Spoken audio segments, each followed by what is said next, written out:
ការហាត់ប្រាណយ៉ាងហោចណាស់30នាទីជួយដល់សុខភាពជាច្រើនចំណុច1ដុតអាហារបានលឿននៅពេលដែលអ្នកដើររាល់ថ្ងៃអ្នកនឹងធ្វើឲ្យការរំលាយអាហារក្នុងខ្លួនកាន់តែល្អ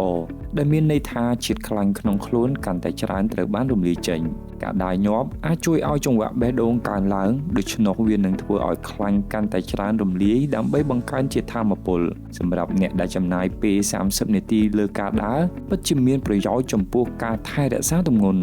2បន្ថយការកើតជំងឺបេះដូងអត្ថប្រយោជន៍មួយផ្សេងទៀតគឺថាអ្នកអាចរីករាយនឹងការដើរដោយសារតែវាជួយបន្ថយការប្រឈមនឹងជំងឺបេះដូងដូចជាជំងឺដាច់សរសៃឈាមខួរក្បាលនិងជំងឺលើសសម្ពាធឈាមបានការដើរនឹងជួយសម្រួលដល់សម្ពាធឈាមតាមរយៈបង្កើនរបត់ឈាមរត់វាអាចជួយឲ្យកូលេស្តេរ៉ុលអាក្រក់ក្នុងឈាមថយចុះនិងបង្កើនកូលេស្តេរ៉ុលល្អវិញ